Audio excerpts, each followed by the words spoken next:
Hi hello friends, ನಮಸ್ತೆ. ಜ್ಞಾನಸ್ಟೆಕ್ YouTube ಚಾನಲ್ಗೆ ಸ್ವಾಗತ ಸುಸ್ವಾಗತ. ಇವತ್ತಿನ ವಿಡಿಯೋದಲ್ಲಿ ನಾನು SSLC ಫೋಟೋ ಕಾಪಿ ಮತ್ತು ರಿವ್ಯಾಲ್ಯೂಷನ್ ಯಾವ ರೀತಿ ಅಪ್ಲೈ ಮಾಡಬೇಕು ಅನ್ನೋದನ್ನ ನಾನು ಹೇಳ್ಕೊಡ್ತಿದ್ದೀನಿ. ಎಷ್ಟು ಜನ SSLC ಸ್ಟೂಡೆಂಟ್ಸು ನನಗೆ ಅಂಕ ಜಾಸ್ತಿ ಬರಬೇಕಿತ್ತು, ಕಡಿಮೆ ಬಂದಿದೆ, ಸೊ ನಾನು ಅದನ್ನು ರಿವ್ಯಾಲ್ಯೂಷನ್ ಹಾಕಬೇಕು ಮತ್ತು ಜಾಸ್ತಿ ಅಂಕ ಪಡ್ಕೊಳ್ಬೇಕು ಅನ್ನೋರಿಗೆ ಇದೊಂದು ಗುಡ್ ನ್ಯೂಸ್ ಅಂತ ಹೇಳ್ಬೋದು. ಆಲ್ರೆಡಿ ಫೋಟೋ ಕಾಪಿ ಮತ್ತು ರಿವ್ಯಾಲ್ಯೂಷನ್ ಕೂಡ ಡೇಟ್ ಅನೌನ್ಸ್ ಆಗಿದೆ. ಸೊ ಫೋಟೋ ಕಾಪಿನ ರಿವ್ಯಾಲ್ಯೂಷನ್ ಯಾವ ರೀತಿ ಅಂದರೆ, ಫಸ್ಟ್ ಆಫ್ ಆಲ್ ನಾವು ರಿವ್ಯಾಲ್ಯೂಷನ್ ಮಾಡೋಕ್ಕಿಂತ ರೀಟೋಟಲಿಂಗ್ ಮಾಡೋಕ್ಕಿಂತ ಮುಂಚೆ ಫೋಟೋ ಕಾಪಿ ಅಂದರೆ ಆನ್ಸರ್ ಶೀಟ್ನ ಫಸ್ಟ್ ಆಫ್ ಆಲ್ ನಾವು ಪಡ್ಕೊಳ್ಬೇಕು. ಸೊ ಆನ್ಸರ್ ಶೀಟ್ನ ಯಾವ ರೀತಿ ಪಡ್ಕೊಳ್ಬೇಕು, ಫೋಟೋ ಕಾಪಿನ ಯಾವ ರೀತಿ ಅಪ್ಲೈ ಮಾಡಬೇಕು, ಫೋಟೋ ಕಾಪಿ ಜೊತೆ ರಿವ್ಯಾಲ್ಯೂಷನ್ ಯಾವ ರೀತಿ ಅಂತ ಈ ವಿಡಿಯೋದಲ್ಲಿ ನಾನು ಸಂಪೂರ್ಣವಾಗಿ ತುಂಬ ಸರಳವಾಗಿ ಈಸಿ ಮೆಥಡಲ್ಲಿ ಮೊಬೈಲ್ನಲ್ಲಿ ಅಪ್ಲಿಕೇಶನ್ ಹಾಕೊಳ್ಳೋ ರೀತಿ ನಾನು ಹೇಳ್ಕೊಡ್ತೀನಿ.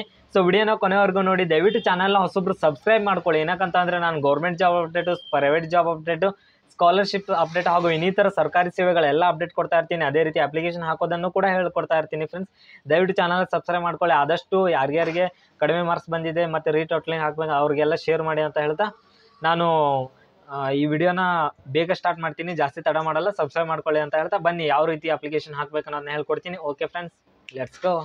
ಫ್ರೆಂಡ್ಸ್, ನಿಮ್ಮ ಕ್ರೋಮ್ ಬ್ರೌಸರ್ ಅಥವಾ ಯಾವ್ದಾದ್ರು ಬ್ರೌಸರ್ನಲ್ಲಿ KSEAB ಅಂತ ಸರ್ಚ್ ಮಾಡಿ. ನಾನು ಡಿಸ್ಕ್ರಿಪ್ಷನಲ್ಲಿ ಕೊಟ್ಟಿರ್ತೀನಿ ಲಿಂಕು. ಜಸ್ಟ್ ಕ್ಲಿಕ್ ಮಾಡಿದ ತಕ್ಷಣ ಇಲ್ಲಿ ನಿಮಗೆ ಈ ರೀತಿ ಇಂಟರ್ಫೇಸ್ ಓಪನ್ ಆಗುತ್ತೆ. ಸೊ ಫಸ್ಟ್ ಕಾಣ್ತಿದೆ ಅಲ್ವಾ, Karnataka school examination assistant board ಅಂತ, ಅದ್ರ ಮೇಲೆ ಕ್ಲಿಕ್ ಮಾಡ್ಕೊಳ್ಳಿ. ಈ ರೀತಿ ಇಂಟರ್ಫೇಸ್ ಓಪನ್ ಆಗುತ್ತೆ. ಸೊ ನೀವು ನೋಡ್ಬೋದು, ನೀವು ಮೇಲ್ಗಡೆ ಎಲ್ಲೂ ನೋಡಬೇಡಿ, ಕೆಳಗಡೆ ರೈಟ್ ಸೈಡಲ್ಲಿ ನೋಡ್ಬೋದು ರೀಡ್ ಮೋರ್ ಅಂತ ಬಂದಿರುತ್ತೆ. ಸೊ ರೀಡ್ ಮೋರ್ ಮೇಲೆ ಇಲ್ಲಿ ರೆಡ್ ಮಾರ್ಕಲ್ಲಿ ಕಾಣ್ತಿದೆ, ಅದ್ರ ಮೇಲೆ ಜಸ್ಟ್ ಕ್ಲಿಕ್ ಮಾಡ್ಕೊಳ್ಳಿ. ಅದ್ರ ಮೇಲೆ ಕ್ಲಿಕ್ ಮಾಡ್ಕೊಂಡ ತಕ್ಷಣ ಫ್ರೆಂಡ್ಸ್ ಇವಾಗ ಈ ರೀತಿ ಓಪನ್ ಆಗುತ್ತೆ. ಸೊ ಇಲ್ಲಿ ಮೂರನೇ ನೋಡ್ಬೋದು, click here to apply, download photo copy, revaluation, retotalling ಎಲ್ಲ ಕಾಣ್ತಿದೆ. ಜಸ್ಟ್ ಅದ್ರ ಮೇಲೆ ಕ್ಲಿಕ್ ಮಾಡ್ಕೊಳ್ಳಿ. ಕ್ಲಿಕ್ ಮಾಡ್ಕೊಂಡ ತಕ್ಷಣ ಇಲ್ಲಿ ಎಲ್ಲ ಡೇಟ್ ಎಲ್ಲ ಕಾಣಿಸುತ್ತೆ. ಫೋಟೋ ಕಾಪಿ, ರೀಟೋಟ್ಲಿಂಗು, ರಿವ್ಯಾಲ್ಯೂಷನ್ದೆಲ್ಲ ನೀವು ನೋಡ್ಕೊಳ್ಬೋದು. ಫೋಟೋ ಕಾಪಿ 9ನೇ ತಾರೀಕಿಂದ ಸ್ಟಾರ್ಟ್ ಆಗಿ 16ಕ್ಕೆ ಮುಗಿಯುತ್ತೆ. ಅದೇ ರೀತಿ ರೀಟೋಟ್ಲಿಂಗು, ರಿವ್ಯಾಲ್ಯೂಷನ್ 13ನೇ ತಾರೀಕಿಗೆ ಮುಗಿದು 13ನೇ ತಾರೀಕಿಗೆ ಸ್ಟಾರ್ಟ್ ಆಗಿ 22ನೇ ತಾರೀಕಿಗೆ ಮುಗಿಯುತ್ತೆ. ಕೆಳಗಡೆ ಆನ್ಲೈನ್ ಅಪ್ಲಿಕೇಶನ್ ಮೇಲೆ ಕ್ಲಿಕ್ ಮಾಡಿದ್ರೆ ಈ ರೀತಿ ಓಪನ್ ಆಗುತ್ತೆ. So application to photo copy ಅಂತ ಇದೆ, ಅದ್ರ ಮೇಲೆ ಜಸ್ಟ್ ಕ್ಲಿಕ್ ಮಾಡಿ. ಇಲ್ಲಿ ಎಂಟರ್ ರಿಜಿಸ್ಟ್ರೇಷನ್ ನಂಬರ್, ನಿಮ್ಮದು SSLC ರಿಜಿಸ್ಟ್ರೇಷನ್ ನಂಬರ್ನ ಎಂಟರ್ ಮಾಡಿ. ಹಾಲ್ ಟಿಕೆಟಲ್ಲಿ ಇರುತ್ತೆ, ನೋಡಿಕೊಂಡು ಎಂಟರ್ ಮಾಡಿ. ವ್ಯೂ ಕೊಡಿ. ವ್ಯೂ ಕೊಟ್ಟ ತಕ್ಷಣ ನಿಮ್ಮ ಡೀಟೇಲ್ಸ್ ಎಲ್ಲ ಓಪನ್ ಆಗುತ್ತೆ. ಸೊ ನೋಡ್ಕೊಳ್ಬೋದು.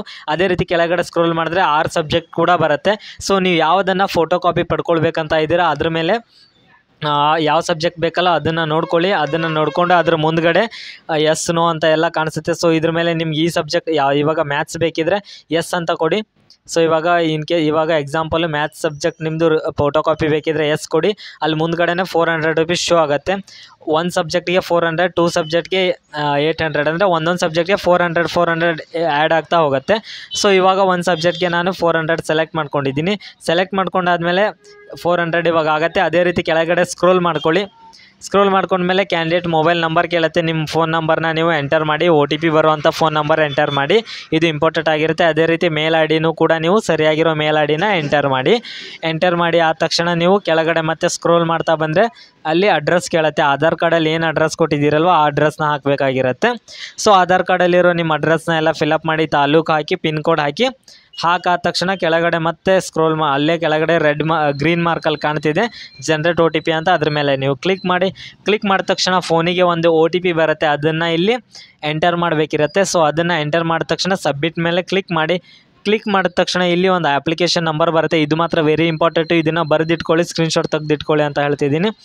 ಸೊ ಆಮೇಲೆ ಮೇಕ್ ಪೇಮೆಂಟ್ ಮೇಲೆ ಕೆಳಗಡೆ ಇದೆ, ಅದನ್ನು ಕ್ಲಿಕ್ ಮಾಡಿ. ಮೇಕ್ ಪೇಮೆಂಟ್ ಮೇಲೆ ಪೇಮೆಂಟ್ ಮಾಡೋದಿರುತ್ತೆ. ಆನ್ಲೈನ್ ಪೇಮೆಂಟ್ ಮೇಲೆ ಕ್ಲಿಕ್ ಮಾಡಿ, ಕ್ಯಾಶ್ ಪೇಮೆಂಟ್ ಬೇಡ. ಆನ್ಲೈನ್ ಪೇಮೆಂಟ್ ಮೇಲೆ ಕ್ಲಿಕ್ ಮಾಡಿ, ಆಮೇಲೆ ಸಬ್ಮಿಟ್ ಮೇಲೆ ಕ್ಲಿಕ್ ಮಾಡಿ. ಇಲ್ಲಿ ಪೇ ನೌ ಅಂತ ಕೊಡಿ, ಡೀಟೇಲ್ಸ್ ಎಲ್ಲ ಬರುತ್ತೆ. ಪೇ ನೌ ಮೇಲೆ ಕ್ಲಿಕ್ ಮಾಡಿ.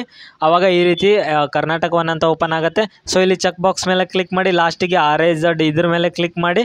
ಆಮೇಲೆ ಸೆಕೆಂಡ್ ಆಪ್ಷನು UPI ಮೇಲೆ ಕ್ಲಿಕ್ ಮಾಡಿ. UPI ಮೇಲೆ ಕ್ಲಿಕ್ ಮಾಡಿ, ಕಂಟಿನ್ಯೂ ಟು ಪೇಮೆಂಟ್ ಅಂತ ಕೊಟ್ಟು ಓಕೆ ಕೊಡಿ. ಇಲ್ಲಿ ಮೇಲ್ಗಡೆ ಬರುತ್ತೆ.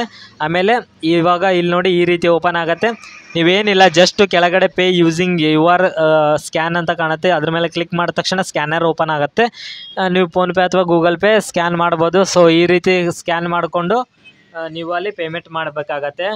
ಪೇಮೆಂಟ್ ಮಾಡ್ಕೊಂಡಾದ ತಕ್ಷಣ ಈ ರೀತಿ ಬರುತ್ತೆ. ಇಲ್ಲಿ ಪ್ರಿಂಟ್ ಅನ್ನೋ ಆಪ್ಷನ್ ಬರುತ್ತೆ. ಪೇಮೆಂಟ್ ಸಕ್ಸಸ್ ಆದಮೇಲೆ ಕೆಳಗಡೆ ಪ್ರಿಂಟ್ ಅನ್ನೋ ಬ್ಲೂ ಮಾರ್ಕಲ್ಲಿ ಬರುತ್ತೆ, ಅದ್ರ ಮೇಲೆ ಪ್ರಿಂಟ್ ಮೇಲೆ ಕ್ಲಿಕ್ ಮಾಡಿದ ತಕ್ಷಣ ಅಕ್ನಾಲೇಜ್ಮೆಂಟ್ ಕಾಪಿ ಬರುತ್ತೆ.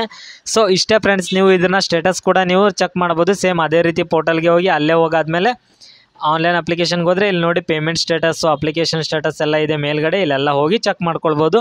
ತುಂಬ ಈಸಿ ಇದೆ ಫ್ರೆಂಡ್ಸ್, ಏನೂ ಟಫ್ ಇಲ್ಲ. ಏನಾದರೂ ಡೌಟ್ ಇದ್ದರೆ ಕಮೆಂಟ್ ಬಾಕ್ಸ್ನಲ್ಲಿ ಕಮೆಂಟ್ ಮಾಡಿ, ನಾನು ಅದ್ರ ಬಗ್ಗೆ ಆನ್ಸರ್ ಮಾಡ್ತೀನಿ. ಮತ್ತು ಡಿಸ್ಕ್ರಿಪ್ಷನಲ್ಲಿ ಕೊಟ್ಟಿರೋ ವಾಟ್ಸಪ್ ಗ್ರೂಪ್ ಲಿಂಕ್ನಲ್ಲಿ ಹೋಗಿ ನಾನು ಫೋನ್ ನಂಬರ್ ಸಿಗುತ್ತೆ, ಅಲ್ಲೂ ಕೂಡ ಫೋನ್ ನಂಬರ್ ತೊಗೊಂಡು ಕಾಲ್ ಮಾಡಿದ್ರು ಕೂಡ ಆನ್ಸರ್ ಮಾಡ್ತೀನಿ. ಇನ್ ಕೇಸ್ ನಿಮ್ಗೆ ಅಪ್ಲಿಕೇಶನ್ ಹಾಕ್ಲಿಕ್ಕೆ ಬಂದಿಲ್ಲ ಅಂದರೆ ನನಗೆ ಕಾಂಟ್ಯಾಕ್ಟ್ ಮಾಡಿ ಅಂತ ಹೇಳ್ತಾ ಮತ್ತೆ ಒಳ್ಳೆ ವಿಡಿಯೋ ಮೂಲಕ ಬರ್ತೀನಿ. Thank you friends, bye.